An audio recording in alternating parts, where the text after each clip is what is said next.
They say envy can hide behind a smile. And in Okumagba Secondary School, that envy almost cost a man his life.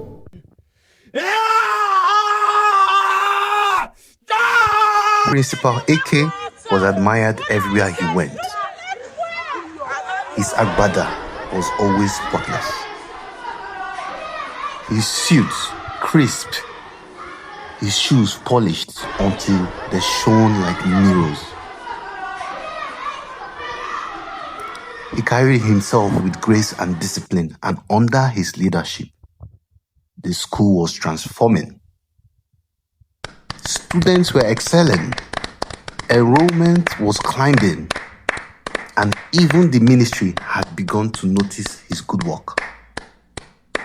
But not everyone celebrated his success. Watching from the shadows was Vice Principal Ujo, the man with the unique head shape, the man directly under him. Ojo had been in school for years and believed he should have been principal. Each time he saw AK receiving praise, his heart burned hotter. He wanted position for himself. And the only way to get it was to bring the principal down.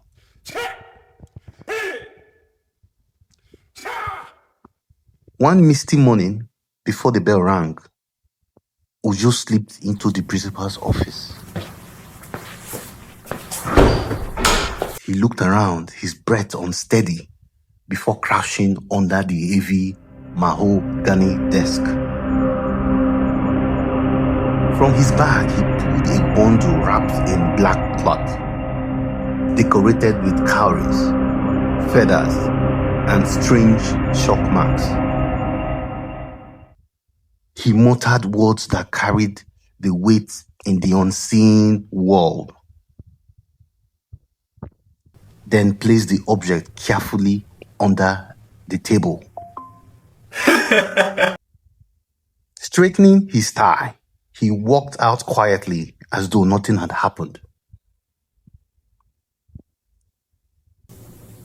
Soon after, Principal Ike began to feel unwell.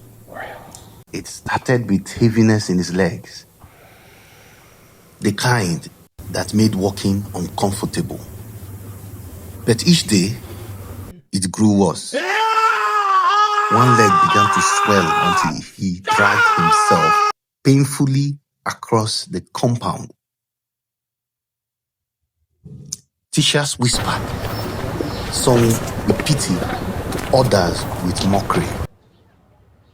The man is proud, they said. Let us see how far his pride will carry him now. Doctors examined him, but found no cause for the sickness. Strangely, the swelling worsened whenever he sat at his office table, as though something unseen was clutching him beneath it. At night, in his quarters, he dreamt of hands grabbing his leg and pulling him down into darkness. Sometimes he even heard footsteps pacing his locked office, though no one was there. One afternoon, when the pain became unbearable, Principal AK called trusted friends from his church. They gathered in his office and began to pray. Almost immediately, the atmosphere shifted. The lights flickered. The air grew thick, and a strange buzzing filled the room. Then one elder pointed sharply at the decks. Something is under there, he shouted.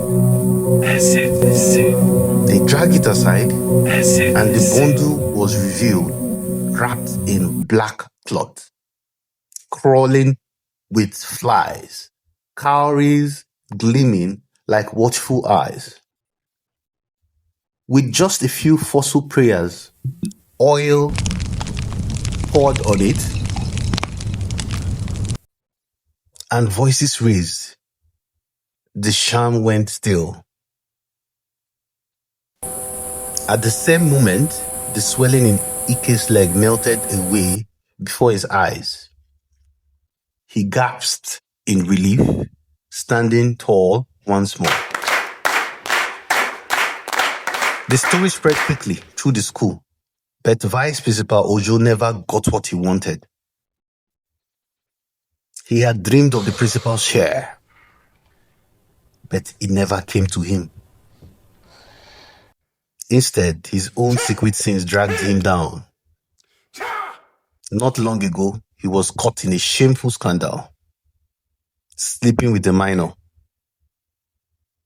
Parents raised an outcry, and the board moved swiftly. Ojo was disgraced, stripped of his title, and sacked from the school he thought he would one day lead.